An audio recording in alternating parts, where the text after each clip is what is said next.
انعكاسا للحرص المشترك। তবে কি গৃহযুদ্ধের দিকে এগিয়ে যাচ্ছে সিরিয়া?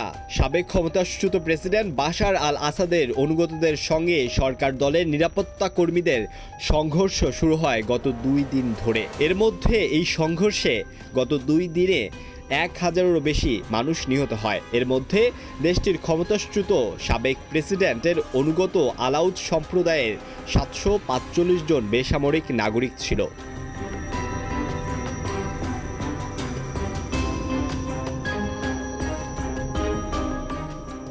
যুক্তরাজ্য ভিত্তিক যুদ্ধ পর্যবেক্ষণকারী সংস্থা Syrian observatory for human rights শনিবার এ তথ্য জানিয়েছে। তবে নিহতের সংখ্যা আরও অনেক বেশি হতে পারে বলেও আশঙ্কা করেছে সংস্থাটি।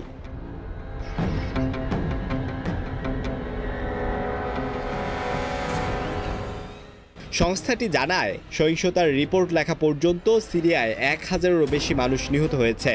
দুই পক্ষের মধ্যে লড়াইয়ে 125 জন নিরাপত্তা কর্মী এবং বাশার আল আসাদের অনুগত 147 জন যোদ্ধা নিহত হয়েছে।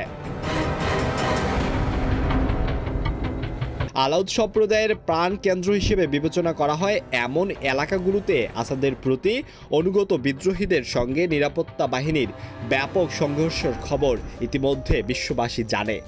এর আগে সিরিয়ায় প্রতিরক্ষা মন্ত্রণালয়ের মুখপাত্র কর্নেল হাসান আব্দুল গনি রাষ্ট্রীয় গণমাধ্যমের মাধ্যমে লাতাকিয়ায় লড়াইরত আসাদের অনুগতদের প্রতি একটি সতর্কবার্তা জারি করেন। এ অবস্থায় অন্তর্বর্তীকালীন প্রেসিডেন্ট আহমেদ আল শারার জন্য এই অঞ্চলটি একটি বড় নিরাপত্তা চ্যালেঞ্জ হিসেবে দাঁড়িয়েছে।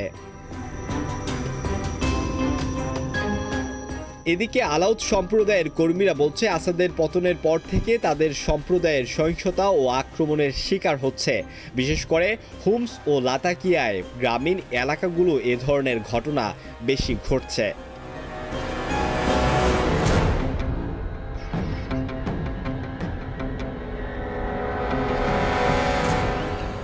অপরদিকে আলাউদের বিদ্রোহীদের অস্ত্র জমা ও আত্মসমর্পণ করার আহ্বান জানিয়েছেন দেশটির অন্তর্বর্তী প্রেসিডেন্ট আহমেদ আল শারা। সামাজিক যোগাযোগ মাধ্যম টেলিগ্রামে প্রচারিত এক বক্তব্যে শারা বলেন, আপনারা সিরীয় নাগরিকদের ওপর আক্রমণ এবং ক্ষমার অযোগ্য অপরাধ করেছেন।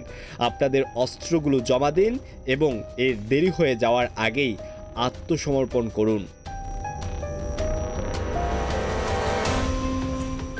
উপকূলীয় লাতাকিয়া ও তারতুসে শনিবার পর্যন্ত কারফিউ জারি করা হয়। ওই এলাকাগুলোতে আলাউদ সম্প্রদায়ের প্রাণ কেন্দ্র হিসেবে বিবেচনা করা হয়। এছাড়া হোমস শহরেও কারফিউ জারি করা হয়েছে। আসাদের অনুগত সশস্ত্র গোষ্ঠী এবং তাদের সমর্থকদের লক্ষ্য করে নিরাপত্তা অভিযান চালানো হচ্ছে। আলওয়ান খান, ঢাকা প্রকাশ।